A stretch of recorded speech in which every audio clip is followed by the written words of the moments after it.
Damos gracias al grupo Alabanza. Ellos me acompañan por donde quiera que voy. Por donde yo voy, ellos van. Así que queremos agradecerles porque le añaden un sabor especial a la música de las actividades que tenemos. Antes de estudiar nuestro tema de esta noche, quiero mencionarles que hay materiales, no tuvimos anoche porque llegué rayando la hora, pero hay unos materiales en una mesa afuera y esos materiales están disponibles después que ustedes salgan. No queda mucho, pero queda algo. Quiero mencionar nada más un par de materiales. Uno es el libro que escribí que se titula Culto en el trono de Satanás. Es sobre la importancia de rendirle culto a Dios conforme a lo que Dios dice en su palabra. Y luego hay un libro sobre Daniel 11, escrito por el doctor Treyer, que muchas veces vino acá a predicar en la Potomac Conference. Es el único libro en español que trata sobre Daniel el capítulo 11, escrito por el doctor Humberto Treyer. Ese libro también hay unos pocos ejemplares. También hay dos USB. Uno tiene más de 2,000 páginas de material escrito de los manuales que he preparado para las clases. Y el otro tiene más de 100 presentaciones en video sobre diferentes temas. Están disponibles allá afuera cuando salgan esta noche. Bien, queremos tener una oración y luego entramos de lleno al tema. ¿Les parece? Amén. ¿Tienen ansias de estudiar la palabra de Dios? Amén. Amén. Oremos.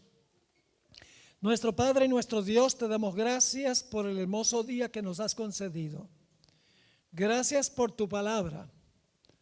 Gracias porque no andamos en tinieblas en cuanto a lo que está pasando en el mundo. Sabemos exactamente cómo va a terminar todo esto.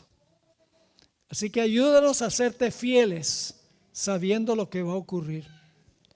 Pedimos tu bendición al estudiar tu palabra esta noche, que no regrese a ti vacía, sino que haga impacto en nuestro ser. Te lo imploramos en el nombre que es sobre todo nombre, el nombre de Jesús. Amén. Quiero comenzar leyendo un texto que encontramos en el libro de Apocalipsis, el capítulo 14 y el versículo 8. Es el mensaje del segundo ángel de Apocalipsis y hace referencia a un poder muy interesante que se encuentra ya en el Antiguo Testamento. Dice allí en Apocalipsis 14 y el versículo 8: otro ángel le siguió diciendo: ha caído Babilonia, la gran ciudad. ¿Cómo se le llama Babilonia? La gran ciudad, porque ha hecho beber a todas las naciones del vino del furor de su fornicación. Ahora, ¿qué despierta en nuestras mentes la palabra Babilonia, específicamente ciudad de Babilonia? ¿Qué nos recuerda eso? Nos recuerda una historia en el libro de Génesis. La historia de la construcción de una ciudad y una torre cuyo nombre llegó a ser Babel, de donde viene la palabra Babilonia. Así que esta noche vamos a hablar no tanto del origen de Babilonia, sino que vamos a hablar del espíritu de Babilonia, que es el espíritu que tendrá el mundo inmediatamente antes de la segunda venida del Señor Jesucristo. Ahora, los medios de comunicación seculares, los científicos, los gobernantes, las instituciones educativas son incapaces de comprender cómo va a terminar el conflicto que existe en este mundo. Porque ellos no creen que Génesis 1 al 11 tiene relatos que ocurrieron literalmente. Ellos creen que la historia de la creación, la historia del diluvio, la historia de Caín y Abel, la historia de la Torre de Babel, en realidad son solamente mitos o leyendas que nunca ocurrieron, se escribieron nada más para nuestro entretenimiento. Como resultado de no aceptar estas historias de Génesis como literales, tampoco pueden entender cómo va a terminar la historia de este mundo. Porque Génesis 11 menciona Babilonia y el libro de Apocalipsis también menciona a Babilonia. Si no creemos que la historia de Génesis ocurrió tal cual está escrita, ¿qué esperanza tenemos de que al final va a haber una Babilonia literal y espiritual que va a jugar un papel en el cumplimiento de las profecías? Así que para entender la Babilonia en Apocalipsis necesitamos entender primeramente la Babilonia del libro de Génesis. Así que vamos allá. Vamos a Génesis, el capítulo 9 y el versículo 1. Génesis 9 y el versículo 1. Anoche estudiamos sobre el diluvio. Como fue en los días de Noé, así será la venida del Hijo del Hombre. Ahora, cuando Noé y su familia salieron del arca, Dios les dio una orden muy especial que encontramos en este versículo, Génesis 9, 1. Bendijo Dios a Noé y a sus hijos y les dijo: fructificad y multiplicaos, llenad la tierra.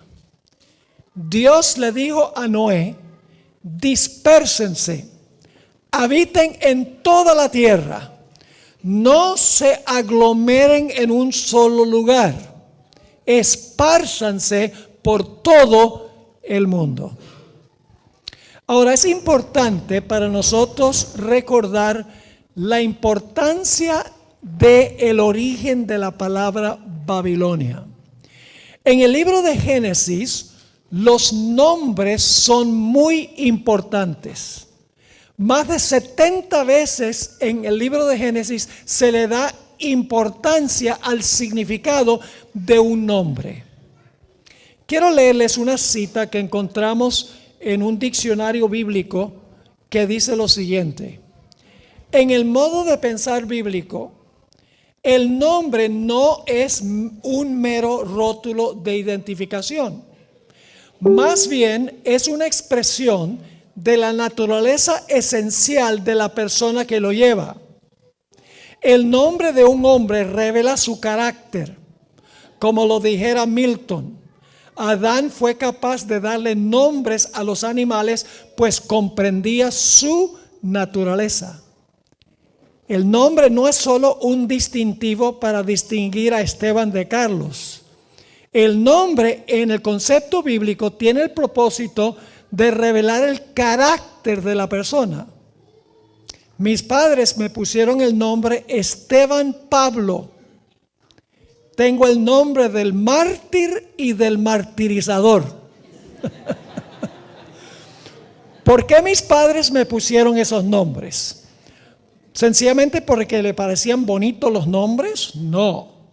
Me pusieron esos nombres porque me contaron varias veces durante mi vida: te pusimos esos nombres porque queríamos que tuvieras la fe y la confianza en Dios de Esteban y que fueras un misionero como el apóstol Pablo.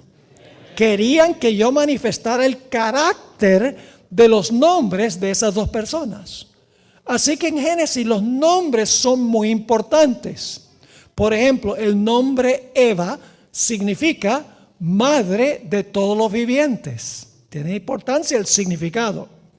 La palabra Babel significa confusión, porque denota lo que ocurrió allí.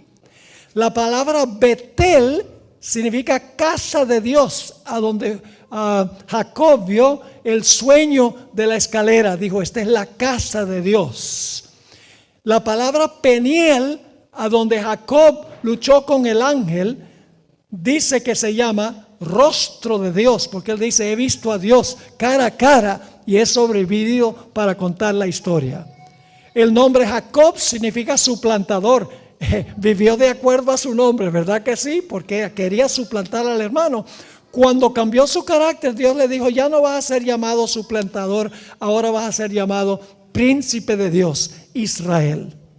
El nombre Yahweh Jireh, el nombre a donde Abraham llevó a su hijo Isaac para sacrificarlo, significa Dios proveerá, porque Dios proveyó un sustituto en lugar de Isaac. Son solamente unos pocos ejemplos de que en Génesis los nombres son importantes porque denotan la característica del lugar o denotan el carácter de la persona o lo que se quería que su carácter fuera. El fundador de Babilonia y el constructor de la torre de Babel fue un personaje que se llama Nimrod. Fue el cabecilla del proyecto de construir la torre y la ciudad. ¿Qué significa el nombre Nimrod? El nombre significa rebelión. Yo pregunto, ¿la construcción de la torre y la ciudad fue un acto de rebelión contra Dios? ¿Cómo no? Le cuadraba bien entonces el nombre Nimrod, rebelión. Noten Génesis 11 y el versículo 8 al 11. Génesis 11, versículo 8 hasta el versículo 11. Y Cus engendró a Nimrod, quien llegó a ser el primer poderoso en la tierra. Este fue vigoroso cazador delante de Jehová, por lo cual se dice así como Nimrod, vigoroso cazador delante de Jehová.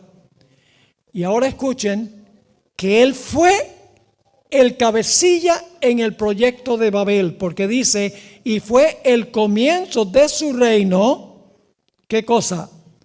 Babel, Erec, Akkad y Calné en la tierra de Sinar. Ahora fíjense qué interesante, esas ciudades, todas esas ciudades, Babel, Erec, Akkad y Calné, son ciudades que se encuentran en la misma región al lado del río Éufrates, donde hoy es Irak. En esa región, todas esas ciudades, donde se originó el proyecto de construir la Torre de Babel. Y dicho sea de paso, Daniel 1:2 dice que Daniel y sus compañeros fueron llevados a la tierra de Sinar, que es la misma palabra que aparece ahí en Génesis 11 y el versículo 8 al 11.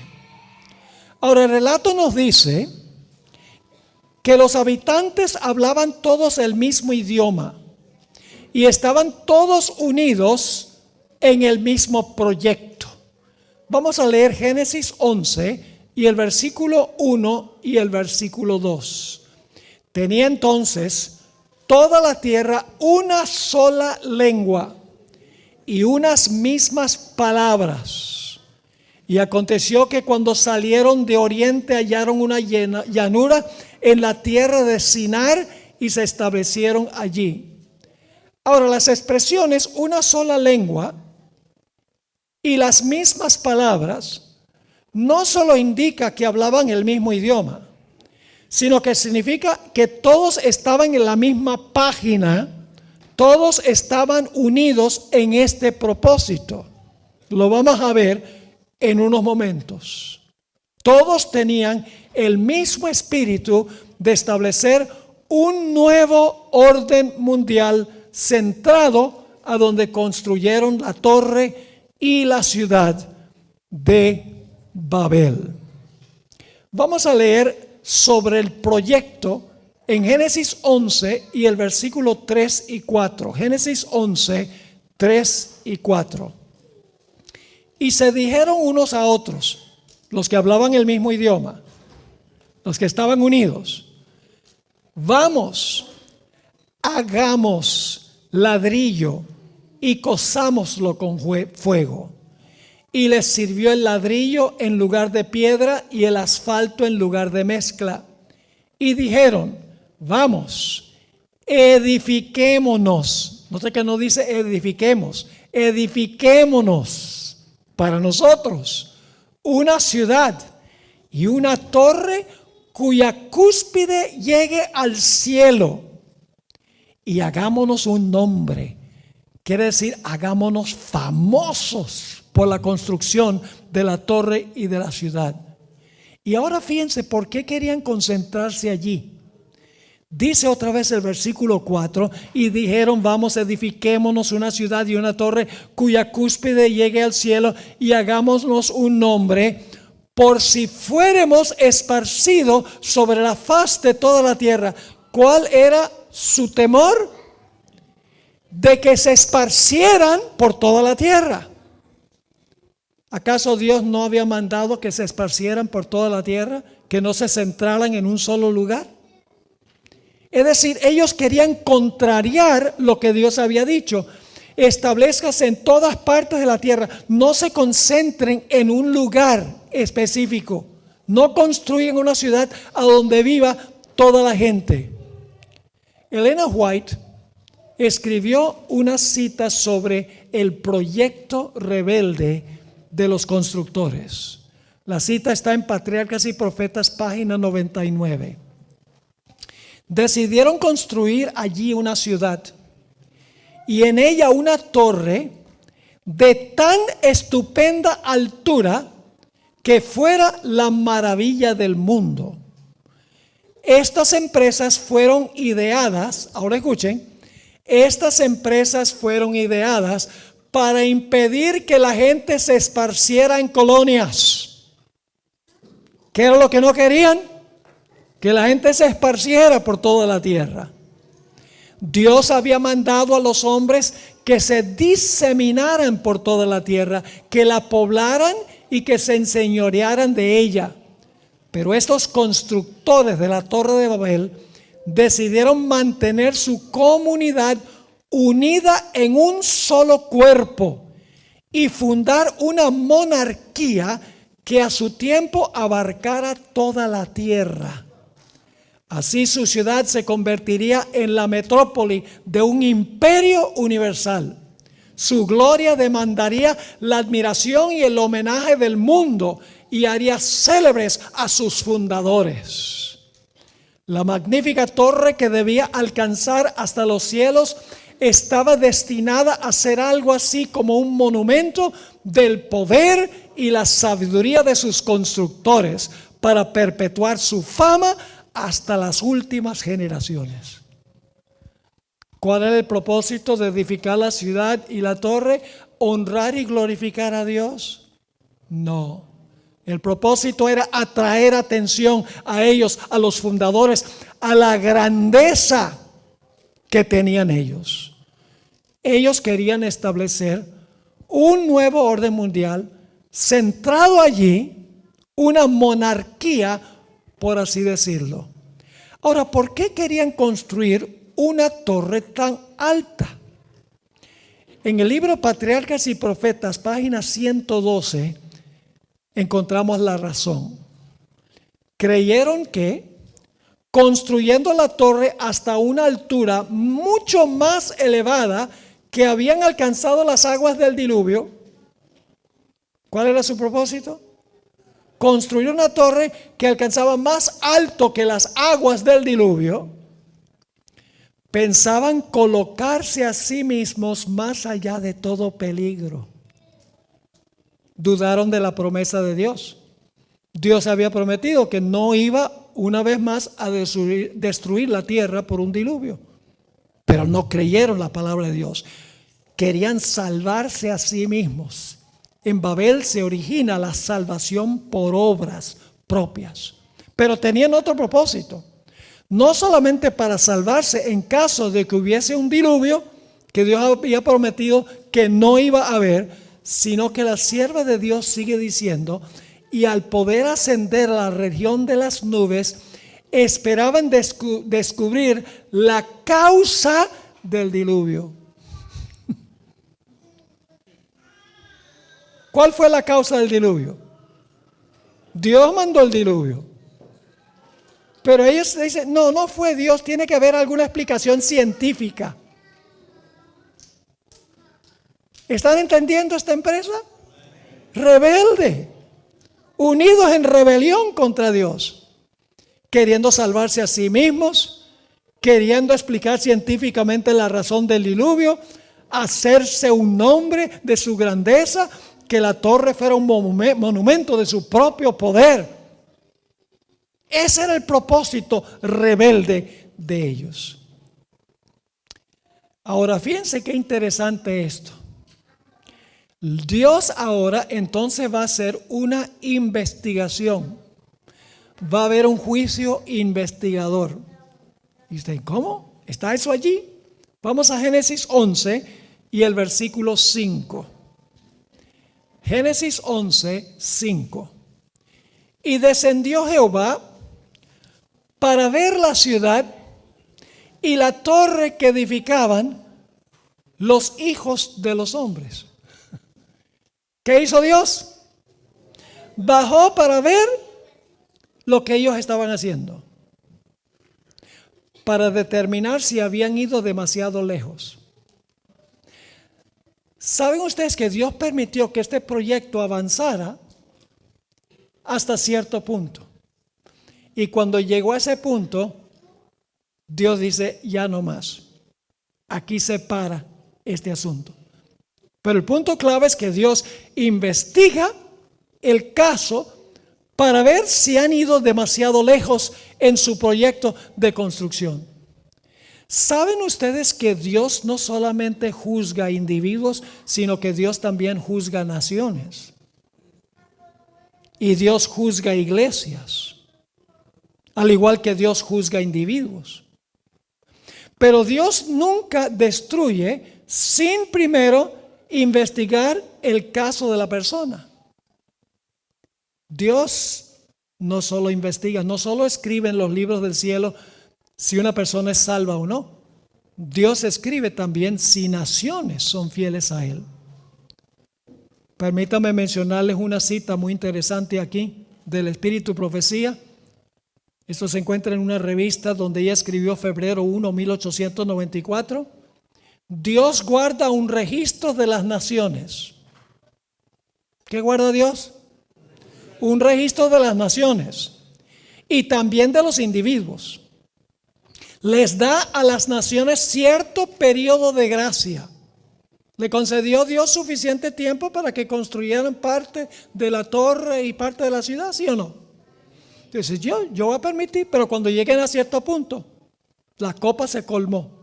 Así que sigue diciendo, les da a las naciones cierto periodo de gracia y les concede evidencias de sus requisitos, de su supremacía, y les da a conocer sus leyes que deben ser la base del reino de Él en el gobierno de las naciones. ¿Dios le dio mucha luz a los antediluvianos antes de destruir el mundo? ¿Quién le dio la luz? Dios a través de Noé. Lo vimos anoche. Sigue diciendo, todo esto lo hace Dios a fin de que las naciones paganas no sean destruidas sin haber recibido una advertencia y luz. Pero después de haberles dado evidencia y luz, si aún persisten en su insolencia contra Él, entonces estando, escuche, colmada la iniquidad de ellos, como en el caso de los amorreos, Dios toma las cosas en sus propias manos y ya no retiene sus juicios. Dios guarda un registro de las naciones. ¿Saben que Dios está llevando un registro de los Estados Unidos de América? Y va a llegar un momento en que los Estados Unidos va a colmar la copa y Dios va a decir no más. Escuchen lo que dice esta cita en Eventos de los Últimos Días, página 136. El pueblo de los Estados Unidos ha sido un pueblo favorecido. Mucha luz en este país. Pero cuando restrinjan la libertad religiosa, renuncien al protestantismo y apoyen al papado, la medida de su culpa se habrá completado y en los libros del cielo se registrará apostasía nacional. Y en otra cita la hermana White dice que lo que está escrito en los libros, apostasía nacional, llevará a la ruina nacional, como pasó en la construcción de la torre y la ciudad. Dios permitió que siguieran su proyecto.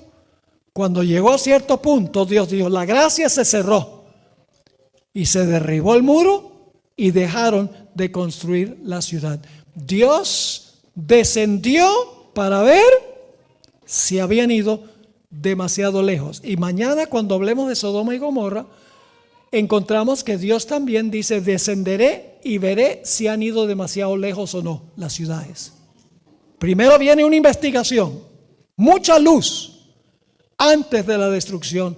Yo pregunto, ¿va a dar Dios una abundante luz al mundo antes de que el Señor Jesucristo destruya el mundo? ¿Han leído Apocalipsis 18, donde dice, descendió un ángel del cielo poderoso y toda la tierra se iluminó de su gloria? Se conoce como el fuerte clamor, empoderado por el Espíritu Santo.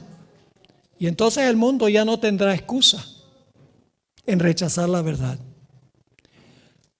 Ahora, después que Dios ve el proyecto, entonces Dios ahora, a la luz de lo que ha visto, ahora da la sentencia o el veredicto.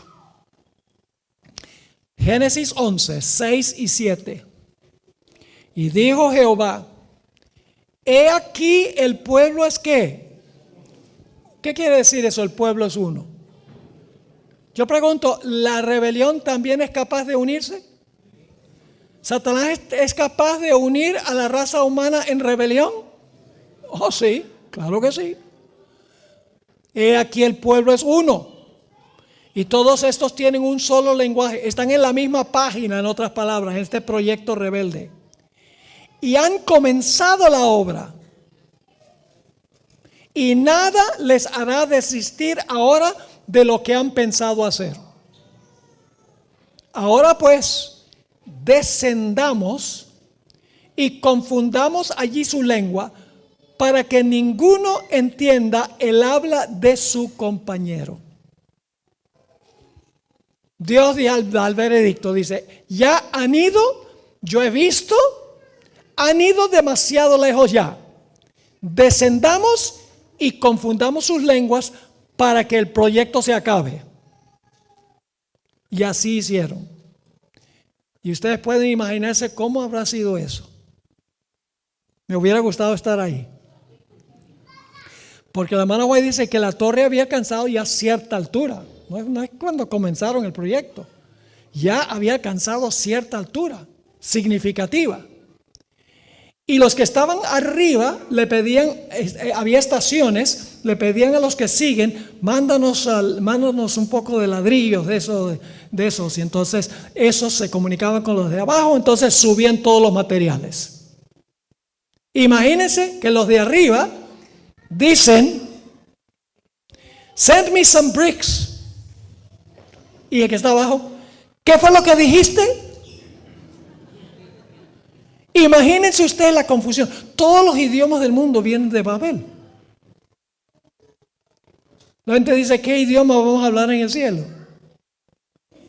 Yo digo que es inglés. Porque los gringos no son capaces de aprender ningún otro idioma.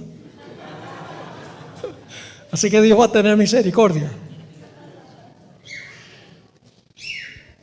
¿Están entendiendo esto? Así que Dios dice, ahora yo voy a confundir sus lenguas para acabar con este proyecto. Y la hermana White dice que Dios mandó un rayo del cielo que tumbó la parte de arriba de la torre que estaban construyendo. Leamos Génesis 11, 8 y 9. Aquí ya viene la ejecución de la sentencia. Después Dios ve, pronuncia la sentencia y luego ejecuta la sentencia. Dicho sea de paso, el sistema judicial de los Estados Unidos se basa en el modelo divino. Porque un juicio tiene 3 pasos aquí en este país. En primer lugar viene la investigación del caso. Luego, basado en la evidencia, un jurado o un juez da el veredicto. Y entonces después que da el veredicto, se ejecuta el veredicto.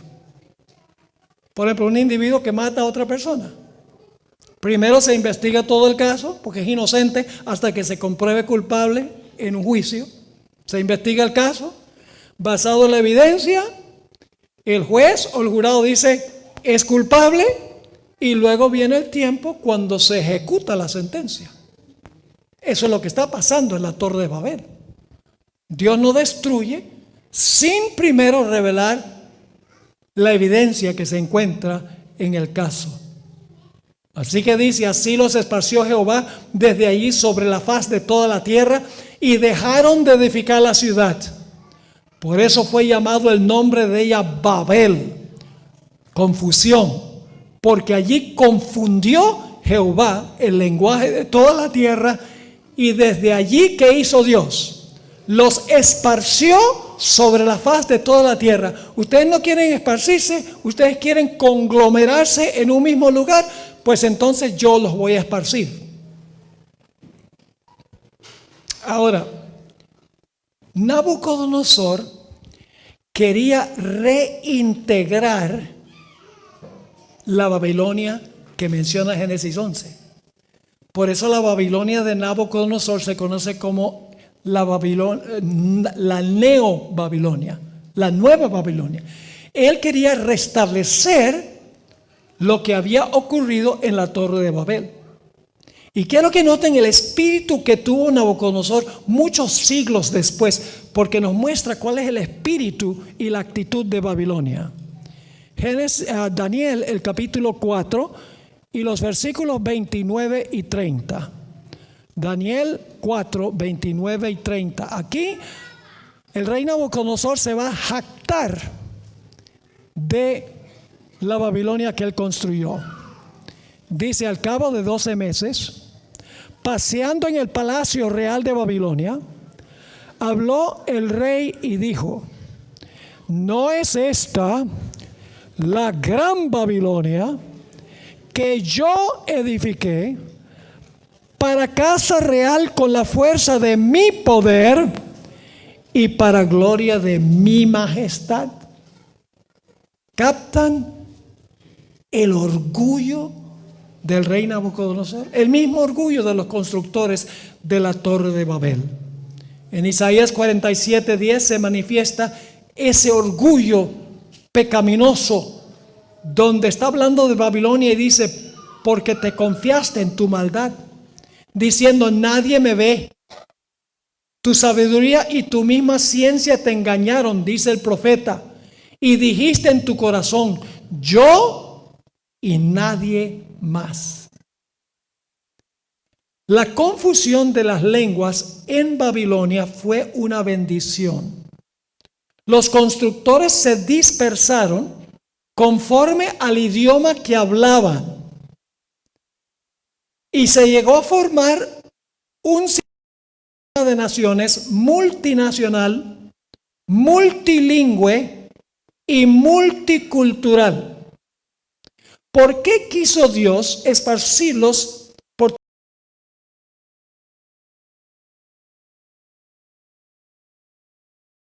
tierra conforme a su respectivo idioma?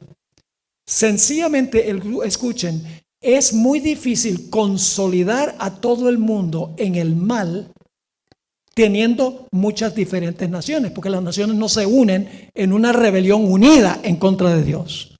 Porque cada uno tiene su cultura, cada uno tiene su idiosincrasia, su forma de pensar, y es difícil que se consolide todo en una unión de rebelión en contra de Dios. Dios propuso impedir que en el futuro hubiese una unión que desmoralizara al mundo completa y totalmente. Lo que querían los constructores de la Torre de Babel, hermanos y hermanas, era establecer una civilización basada en la grandeza de la sabiduría humana. Pero Dios desbarató el plan e hizo mucho más difícil que todos se unieran en un proyecto de rebelión en contra de Dios. Ahora, hermanos y hermanas, esto que hemos hablado de Génesis al capítulo 11 está hoy en el proceso de ocurrir en este mundo también. ¿Han oído la palabra globalismo? ¿Saben lo que es globalismo? Es la intención de unir a todo el mundo, a pesar de sus idiomas, a pesar de sus diferentes culturas, unirlos todos en un proyecto de rebelión en contra de Dios. En 1990, el sacerdote jesuita Malaquías Martín escribió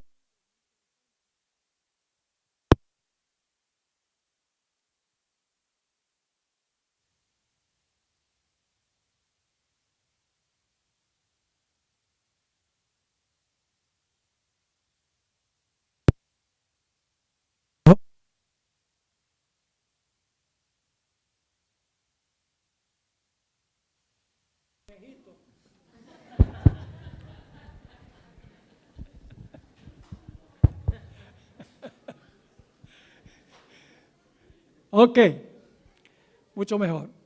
Como mencioné, en el año 1990, el sacerdote jesuita Malachi Martin escribió un libro muy interesante que posiblemente muchos recuerdan, Las llaves de esta sangre. Y quiero leerles una cita que él presentó. En ese tiempo todavía no había caído el comunismo, el muro de Berlín no había caído. Y él escribió en el libro que hay una competencia entre tres sistemas en el mundo: comunismo, capitalismo y la iglesia romana. Y él dice, hay uno solo que va a ganar esa competencia. Fíjense lo que escribió. Hay una gran similitud que comparten estos tres competidores geopolíticos. Cada uno de ellos tiene en mente un gran designio para un solo gobierno mundial. ¿El comunismo quiere un solo gobierno mundial? Sí. ¿El capitalismo también? Sí. ¿La iglesia romana también? ¿Quiere que todo el mundo se maraville en pos de la bestia? Sí. Sigue la cita. Su competencia geopolítica tiene que ver con cuál de los tres formará, dominará y administrará el sistema mundial que reemplazará al decadente sistema de naciones. No sé si captaron esa cita extraordinaria. Uno de los tres, dice él, va a formar, dominar y administrar el sistema mundial que reemplazará el sistema de naciones independientes una de la otra. La idea es ya no tener naciones separadas. La idea es tener un solo gobierno unido, uniendo todo el planeta. Ahora, Martin no albergó dudas en cuanto a cuál de los tres iba a establecer ese nuevo orden mundial centrado en una ciudad específica. Quiero leerles lo que él escribió en el mismo libro, página 11 y 12. Una vez que la competencia se haya decidido,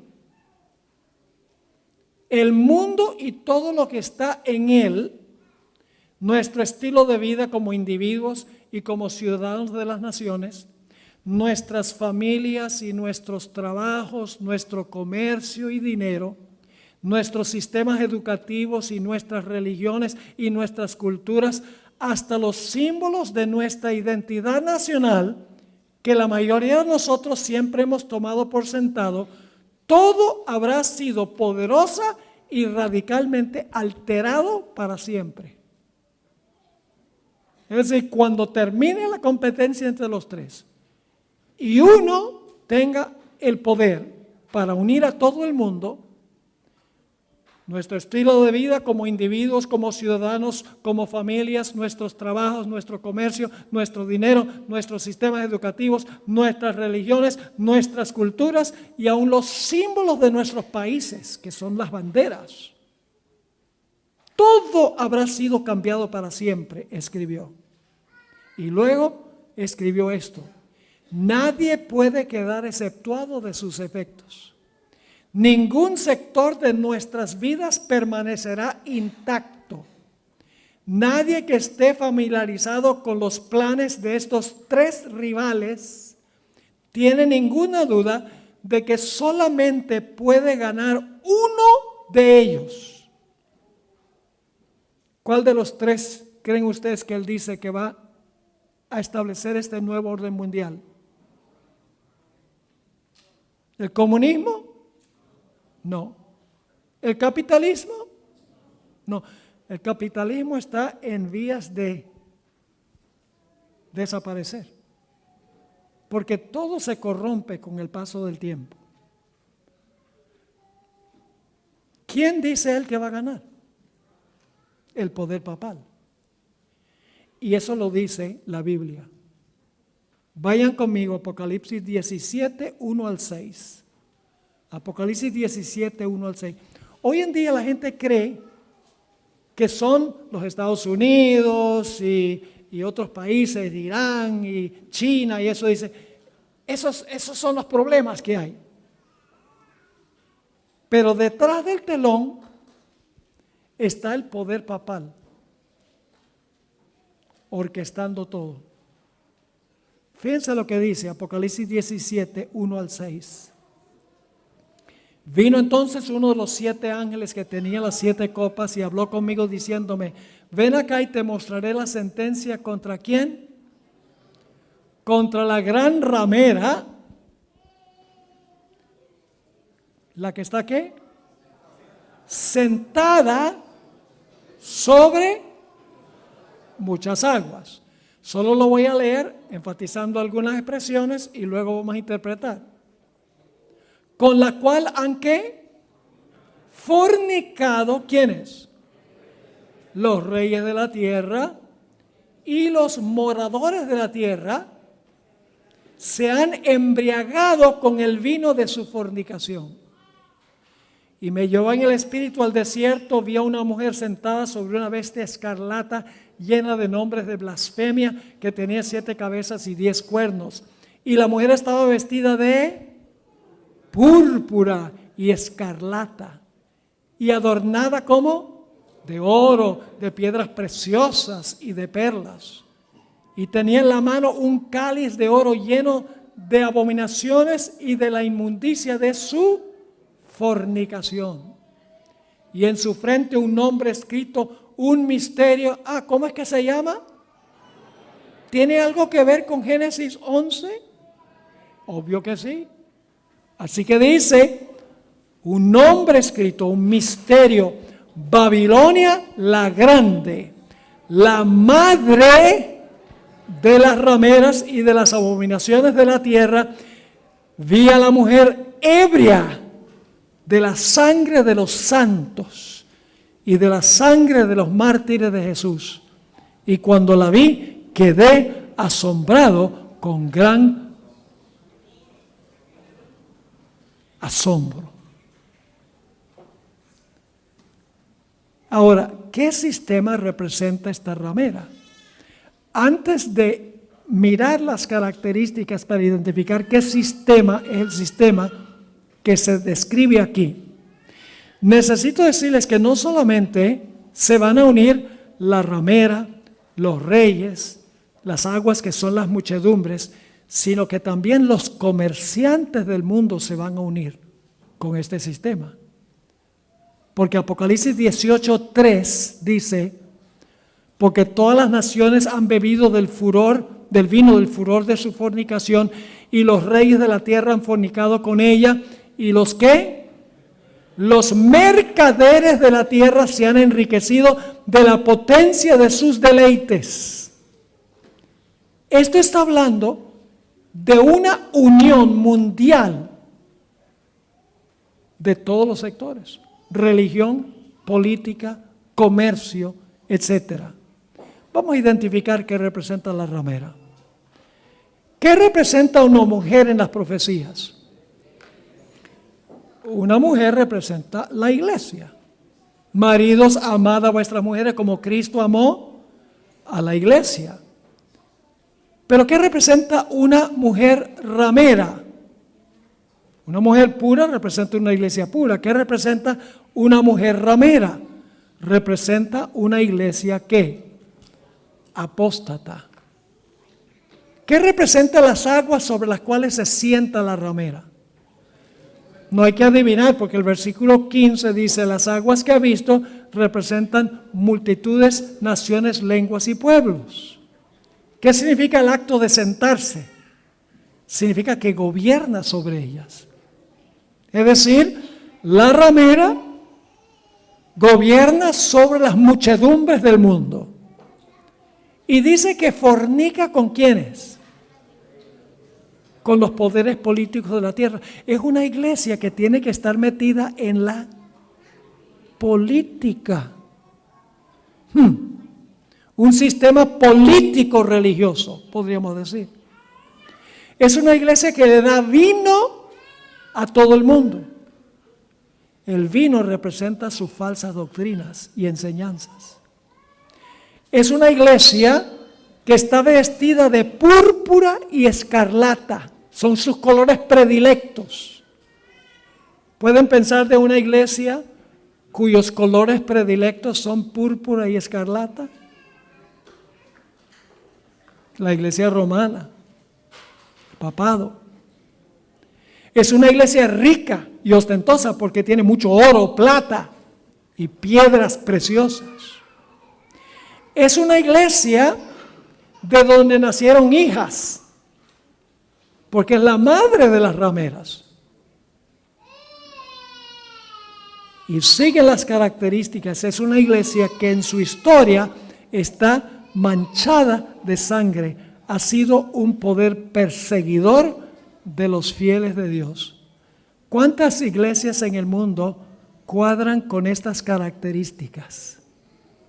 Una iglesia que apostató, que gobierna sobre muchedumbres, naciones, lenguas y pueblos, es decir, es una iglesia mundial, universal, que une la iglesia con los poderes civiles del mundo, que le da sus falsas doctrinas a todas las naciones del mundo, cuyos colores son púrpura y escarlata, que es una iglesia rica y ostentosa, una iglesia de donde nacieron hijas, que son las iglesias protestantes que nacieron de ella en el siglo XVI y que tiene una historia de haber perseguido a los fieles de Dios. ¿Cuántas iglesias le cuadra esa descripción?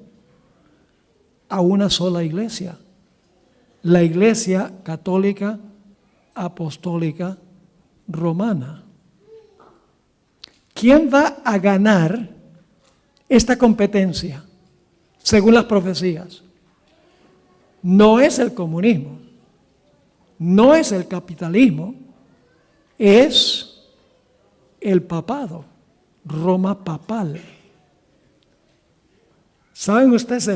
El Papa Francisco I ha dicho que es necesario eliminar el sistema de las naciones, muchas naciones. Por eso habla de inmigración libre. Dice, no debe haber muros, no debe coartarse la inmigración, porque él sabe que cuando hay inmigración libre, una nación pierde su patriotismo. Porque viene gente de muchas culturas y muchos idiomas, y entonces la cultura del país se diluye. Y él no quiere Ahora, yo no estoy en contra de la inmigración, no me entiendan mal. Pero el problema es, escuchen bien, que muchos inmigrantes que vienen a este país, yo diría posiblemente la mayoría, no sabe sobre qué fundamento fue construido este país. Porque vienen de países católicos, a donde la iglesia y el Estado son uña y mugre. ¿Sí o no? Los Estados Unidos fue edificado sobre el principio de que hay libertad de expresión, libertad de cultos, que el gobierno no puede meterse en asuntos de religión. Y por eso este país ha tenido libertad. Pero muchos de los que vienen no conocen esos principios sobre los cuales fue edificado el país. Y traen mucha de la ideología que tenían en sus países. Por eso yo digo, es necesario que los que inmigran a los Estados Unidos aprendan bien los fundamentos sobre los cuales fue edificado este país. Porque es algo radicalmente diferente que cualquier otro país. Los principios: separación de iglesia y Estado, libertad de expresión, libertad de reunirse en culto sin interferencia del gobierno. El Papa ha hablado del bien común y ha hablado de que se debe eliminar el sistema de las naciones y todo el mundo debe ser como un nuevo orden mundial. Tengo muchos escritos que no voy a leer ahora. ¿No es cierto que vivimos nosotros en un mundo básicamente unido? Déjenme darles algunos datos. Vivimos en un mundo a donde la transportación de un lugar a otro puede hacerse rápidamente. Ya el mundo es un mundo. Yo pertenezco a el club de American Airlines. ¿Sabe cómo se llama? One World. El mundo está unido por la transportación. Además de eso, ya no es necesario, hermanos y hermanas, aprender los idiomas de otros países. Porque hay aplicaciones a donde usted puede conseguir instantáneamente la traducción de un libro, de un idioma a otro. Vivimos en un mundo a donde las economías están todas entrelazadas. Los bancos de los países están todos interconectados. El mundo está unido por la comunicación también, por medio de cosas como Skype, correo electrónico, mensajes de texto, WhatsApp, Zoom, teléfonos celulares, Twitter, Facebook, YouTube. Une a todo el mundo. Sabemos lo que ocurrió en el otro lado del mundo en un instante. Los tratados de libre comercio han unido también al mundo. Todas las naciones están hablando de la necesidad de resolver el problema del cambio climático, etc. Pero escuchen bien, Dios tendrá la última palabra. Lo que sucedió en el diluvio va a suceder en el momento de la séptima plaga del libro de Apocalipsis. Así como se derrumbó la torre y fueron esparcidos aquellos que estaban involucrados en ese proyecto, en la séptima plaga Dios dice: ahora voy a intervenir yo y voy a acabar con este plan de vivir como si no hubiese Dios. En Apocalipsis 16, 17 al 21, dice: el séptimo ángel derramó su copa por el aire y salió una gran voz del templo del trono diciendo: hecho está. Entonces hubo relámpagos y voces y truenos y un gran temblor de tierra, un terremoto tan grande cual no lo hubo jamás desde que los hombres han estado sobre la tierra. Y ahora escuchen, y la gran ciudad fue dividida. ¿En la Torre de Babel estaban todos unidos, sí o no? Sí. ¿Pero Dios causó división? Sí. La gran ciudad fue dividida en 3 partes y las ciudades de las naciones cayeron y la gran Babilonia vino en memoria delante de Dios para darle el cáliz del vino del ardor de su ira. Y toda isla huyó, los montes no fueron hallados, cayó del cielo sobre los hombres un hermoso, enorme granizo, como del peso de un talento, y los hombres blasfemaron contra Dios por la plaga del granizo, porque su plaga fue sobremanera grande.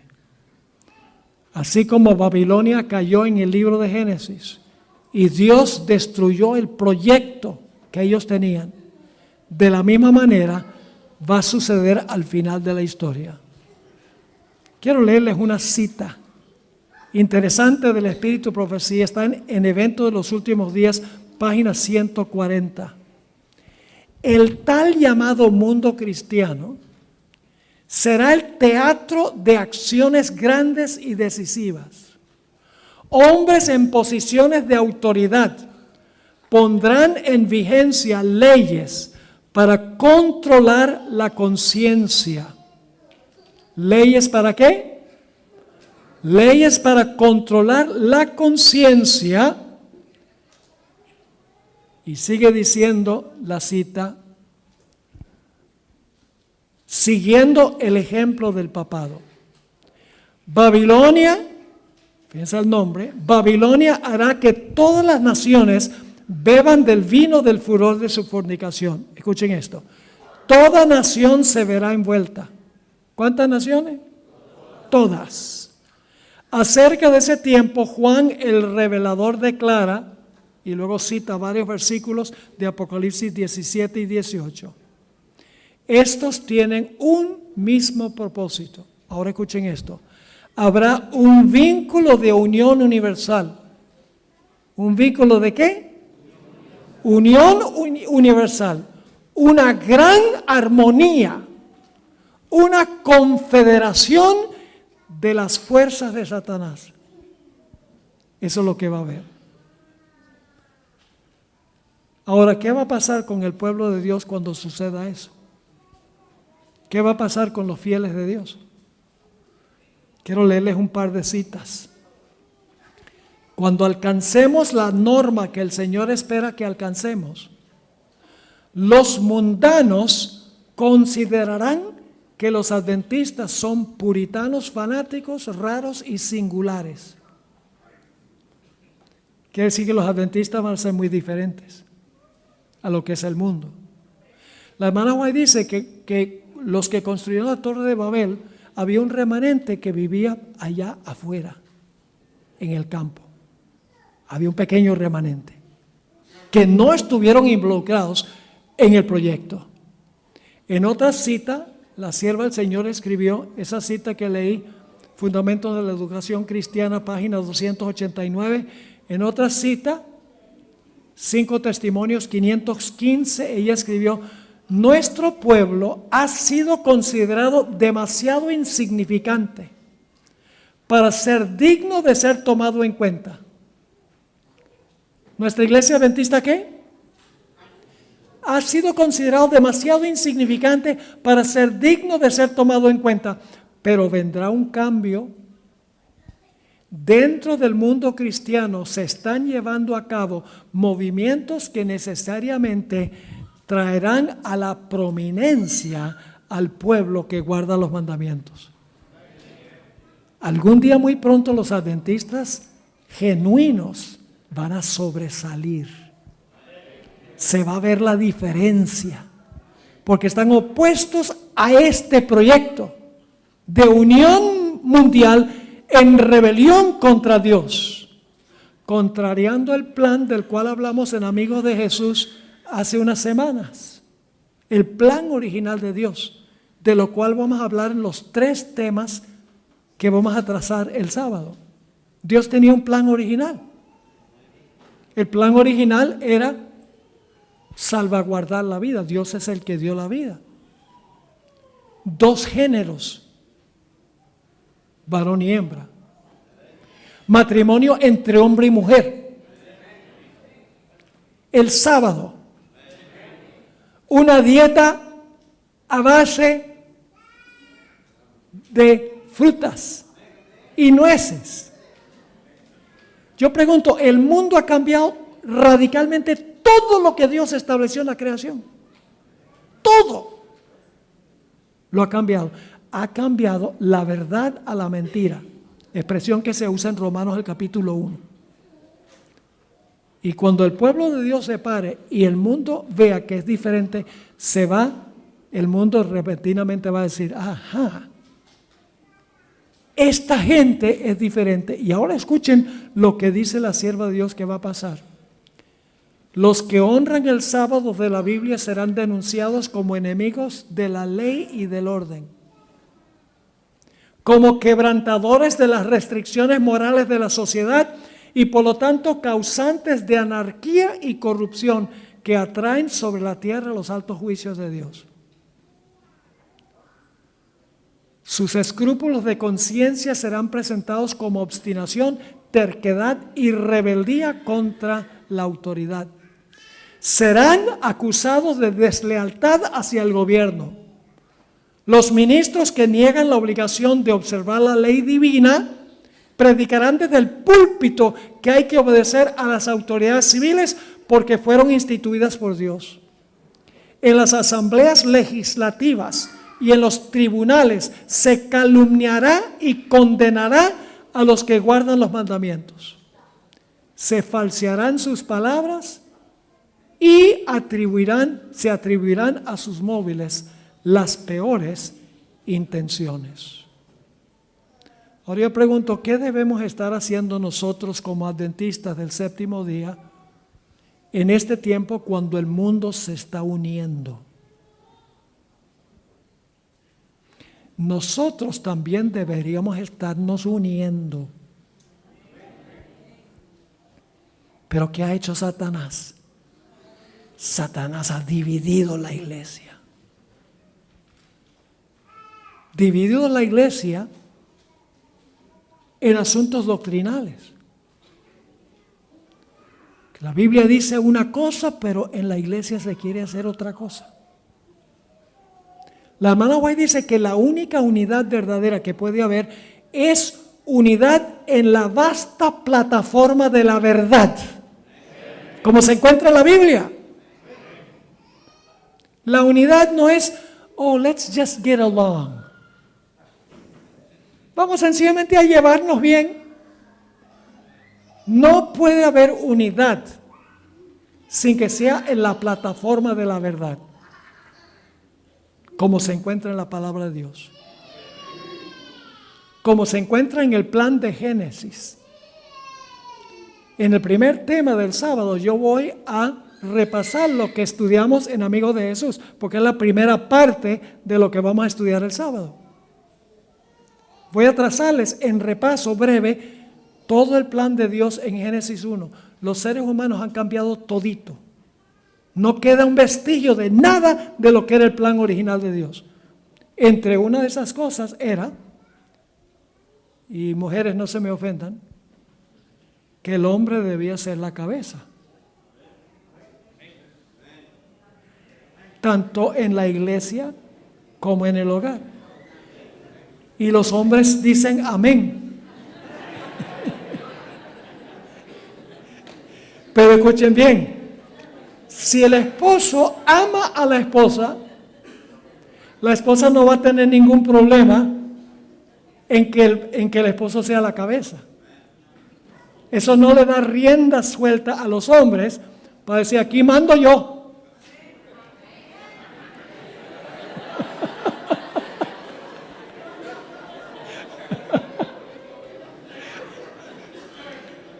Entonces, que yo reparto por parejo.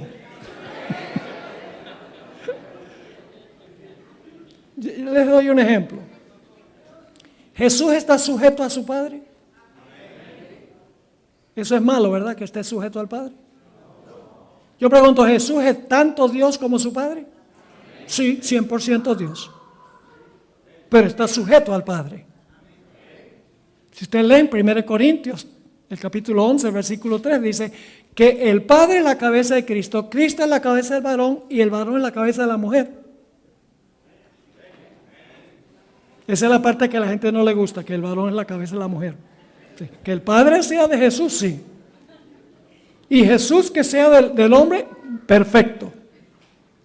Pero cuando llega al tercer punto, no, eso no. O es todo o es nada. Jesús se deleita en sujetarse a la autoridad de su Padre. ¿Saben por qué? Porque el Padre lo ama. Un matrimonio es celestial cuando el esposo ama a la esposa y la esposa se sujeta a la legítima autoridad del esposo. No significa que todo lo que dice el esposo, la esposa tiene que hacerlo. El esposo tiene que estar en armonía con la voluntad de Dios, en lo que pide. La esposa tiene derecho de desobedecer a su esposo si el esposo le pide que haga algo que es contrario a la verdad de Dios. Como los hijos tienen la habilidad de desobedecer a sus padres si sus padres les piden que hagan algo contrario a lo que dice Dios. Pero en la iglesia se ha cambiado el asunto.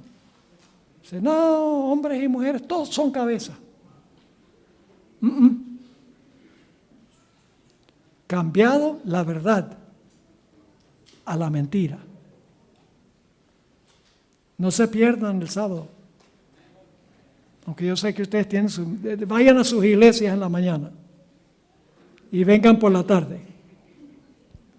No les ordeno, les sugiero. Y vamos a hablar del plan de Dios y cómo los seres humanos han cambiado todo.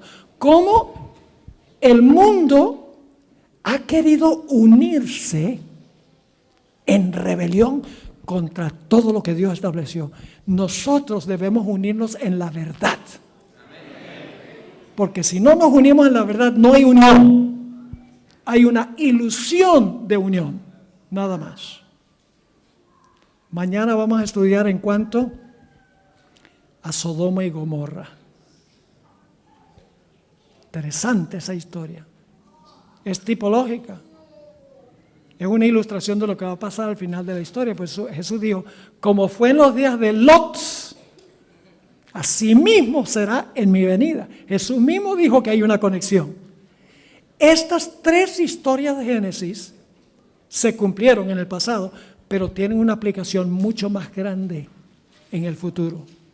La historia del diluvio, la historia de la Torre de Babel y la historia de la destrucción de Sodoma y Gomorra. No se pierdan el próximo emocionante episodio. Mañana en la noche, la misma hora y el mismo lugar. Creo que también se están reuniendo ahí en la iglesia de al lado, así que si se llena aquí, podemos poner gente allá también. Y si es necesario, pues ponemos gente allá afuera y dejamos las puertas abiertas para que puedan oír. Padre Celestial, gracias te damos por la certeza de tu palabra. No tenemos que temer el futuro, ni llenarnos de ansiedad y preocupación, porque en tu palabra nos has revelado exactamente lo que va a pasar. Así que podemos tener confianza, certeza y paz, sabiendo que tú estás en control. Aunque el mundo se una en contra de tu plan, sabemos que contigo estamos en una mayoría. Te doy gracias por toda esta hermandad que ha venido aquí a este lugar para estudiar tu palabra.